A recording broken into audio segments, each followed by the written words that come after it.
Je voulais avoir votre regard sur les mécanismes de transformation du cerveau qu'on observe aujourd'hui chez les tout petits qui sont surexposés aux écrans. Il semblerait qu'en fait, on ait une forme d'involution de l'espèce humaine, par contradiction avec l'évolution, à savoir que les enfants de moins de 3 ans qui sont surexposés aux écrans, eh bien, on a des zones, notamment des zones des 5 sens, qui sont atrophiées. On a des problèmes de motricité fine, de motricité globale. Donc, je voulais avoir votre avis de neuroscientifique là-dessus. Alors, comment il s'appelle Michel Serres a très bien résumé ça. On est devenu céphalophore. Donc les seins céphalophores, c'était les représentations des seins qui portent leur tête sur un plateau. Képhalos, la tête, et phorein en grec, ça veut dire porter, ça a donné Lucifer. C'est des hybrides de latin et de grec, là, Lucie, mais c'est latin, mais fer, c'est grec. Et être céphalophore, ça présente toujours une opportunité et un risque. Donc on devient céphalophore quand on écrit, par exemple. La tradition orale, quand on invente les livres, les druides, tout ça, bon, alors c'était pas des livres qu'on avait, mais avec l'écriture, vous imaginez quand le runique s'est justement propagé, vous avez forcément des gens qui se sont dit, bah oui, mais on n'apprend plus par cœur. Et ne plus apprendre par cœur, ça correspond à une atrophie de l'hippocampe, du cortex entorhinal, de plein de trucs, surtout si vous utilisez ce qu'on appelle la méthode des lieux. Vous savez, on spatialise l'information. C'est ce qu'on faisait avant en Sorbonne. En Sorbonne, on n'avait pas de notes, parce que utiliser un bout de parchemin pour noter un cours, c'était mort. Un bout de parchemin, c'est une peau de chèvre. Si vous devez dégainer une peau de chèvre à chaque fois que vous prenez des notes dans un cours, il faut être très très riche. Donc les élèves devaient tout retenir par cœur sans prendre de notes au Moyen-Âge, quand ils étaient dans le fameux quartier latin. On l'appelait quartier latin parce qu'on y parlait latin, dans le sens où c'était là qu'il y avait les universités. Et donc les professeurs, pour les aider, disaient en premier lieu, nous verrons. Et en premier lieu, ça veut dire dans votre palais de la mémoire, c'est comme ça qu'on les appelait. Donc un palais de la mémoire, c'est quoi? Vous imaginez un lieu que vous connaissez parfaitement. Ça peut être votre cuisine, votre chambre, un stade, ce que vous voulez, un lieu. Et vous mettez ce que vous devez apprendre, vous imaginez que vous le mettez dans le lieu. Dire, je veux apprendre ça, je veux apprendre telle date, telle date, je vais la mettre dans ma trousse de toilette. Telle autre date, je vais la mettre sous l'évier. Telle autre date, je vais la mettre dans le tiroir de la télé. Et si vous vous entraînez à faire ça, vous allez retenir les dates beaucoup plus facilement. Vous pourrez les réciter plus facilement. Et c'était très utilisé à l'âge de bronze, justement, l'époque de l'Odyssée, tout ça, Homère. On apprenait tout par cœur. Et comment on apprenait tout par cœur? En spatialisant, en faisant la méthode des lieux. Donc on avait à une époque des gens qui faisaient ça, qui étaient capables de faire ça. Et puis du jour au lendemain, enfin pas du jour au lendemain, 1000 ans, 2000 ans plus tard, on a les rouleaux de papyrus, on a d'autres trucs. Et d'un coup, une vertu qui était la capacité à tout apprendre par cœur, avec en plus la méthode des lieux, et qui, si on avait eu un IRM, ou plutôt un IRM à diffusion, donc une tractographie, ce qui montre les fibres, on aurait vu une atrophie, quelqu'un qui n'utilise pas la méthode des lieux pour apprendre, comme à peu près tout le monde dans cette salle, je pense, a une atrophie de l'hippocampe mesurable, et du cortex entorhinal par rapport à quelqu'un qui l'utilise en permanence.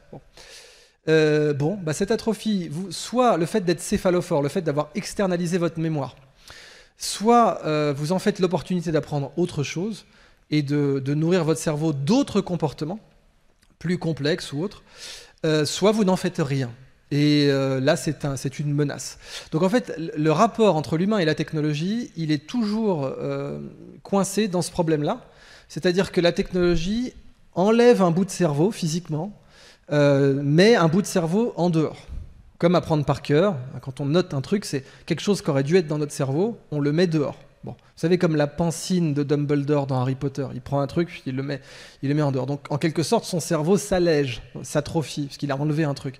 Et c'est vrai, vraiment, physiquement, on peut voir une plus faible densité de substance noire. Donc, la substance noire, donc quand je vous ai montré Ramon y Caral, comme je vous le disais, la substance noire, c'est parce que c'était la partie qui fixait le pigment photographique. C'est pour ça qu'on dit les petites cellules grises, c'était les petites cellules, le noyau de la cellule, il fixait le pigment, donc on a appelé ça les petites cellules grises. Elles ne sont pas grises, c'est juste qu'elles fixaient le pigment gris, et du coup on les a appelées grises. Bon.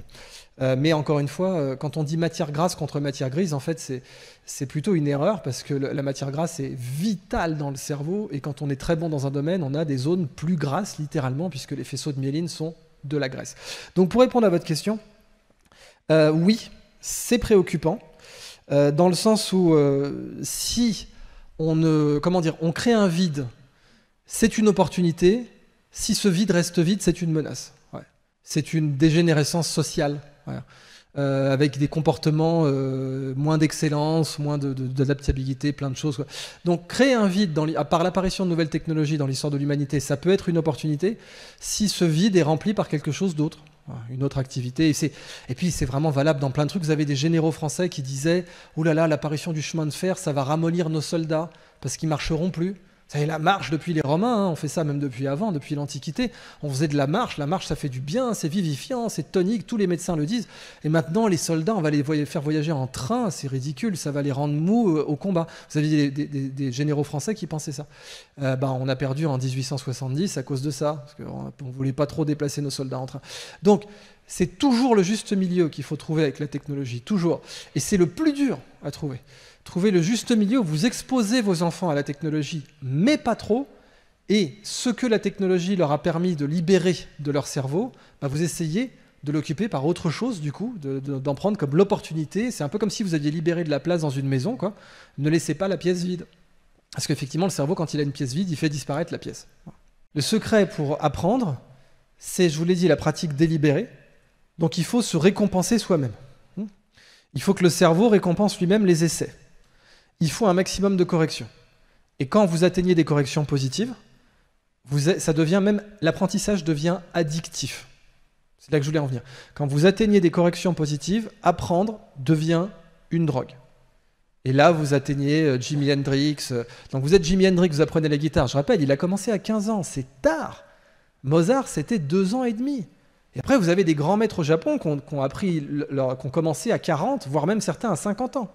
Vous avez des cas de ce qu'on appelle les late bloomers, de gens qui apprennent à 40 ou à 50 ans, et c'est pas du tout anodin, c'est juste que la plupart des gens se disent « je peux pas, j'y arriverai pas ». Bon.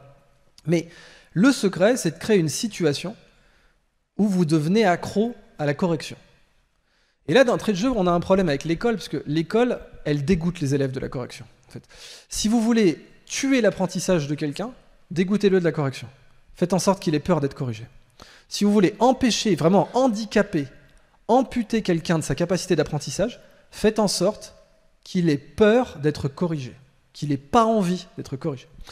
Et la raison pour laquelle l'école terrifie des gens de la correction, c'est qu'en fait, à l'école, un maître d'école, un professeur, il a 2 groupes de personnes à qui il doit rendre des comptes, et ces groupes sont opposés, en quelque sorte. Il a sa hiérarchie, son administration, et après, il a les élèves et les parents. Et je dis après parce que dans sa carrière, un prof, si ses élèves l'adorent, ça ne va rien changer. Je sais, c'est triste, j'ai été prof à Centrale pendant 7 ans.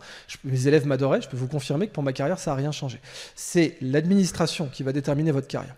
Alors l'administration, elle a un rôle fiduciaire, qui est normal, hein, puisque une note, par exemple, c'est fiduciaire. Il faut bien comprendre qu'un pilote d'avion, un médecin, je suis content qu'il ait été noté, parce que je vais lui confier ma vie, donc je veux être certain qu'il a été noté. Bon. La note a un rôle fiduciaire. La note, c'est un contrat.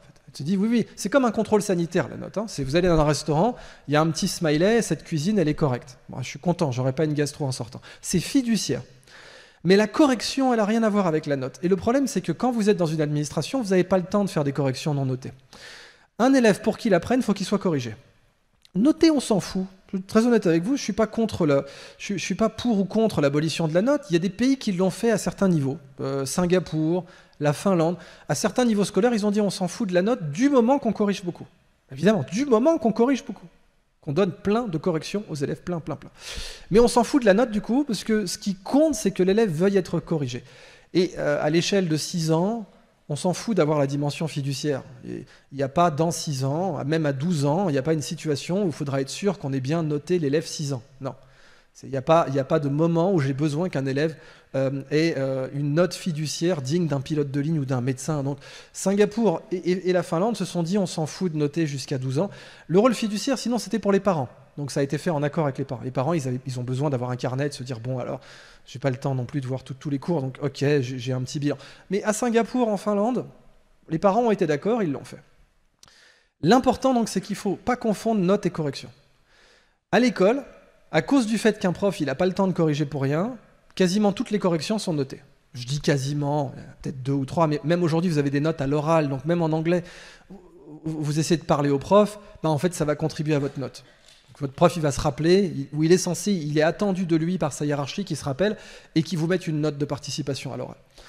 Donc, que toutes les corrections soient notées, bah, ça va poser un problème qu'il y a des gens qui vont essayer, des élèves qui vont essayer d'être corrigés au départ, qui vont se prendre une sale note, et leur cerveau, il va retenir, bon, bah, essaye plus. Enfin, les corrections, tu vois bien, ça se passe mal. Alors, idéalement, fais-toi corriger le moins possible. Donc, tu te mets au fond de la classe, le moins d'attention du prof possible, comme ça, c'est mieux. Bon. Mais le problème, c'est que pour apprendre, il faut être corrigé souvent. Et pour qu'un élève devienne bon, il faut qu'il ait envie d'être corrigé, et même idéalement, il faut qu'il se corrige tout seul. Comme Jimi Hendrix avec sa guitare quand il était à la 101e aéroportée, en train de pratiquer ses gammes et ses harmoniques lui-même. Donc, quand on atteint ce niveau avec la correction, quand là, c'est plus de la cocaïne, mais c'est de la cocorrection, si vous voulez, là, vous atteignez l'excellence. Ok ?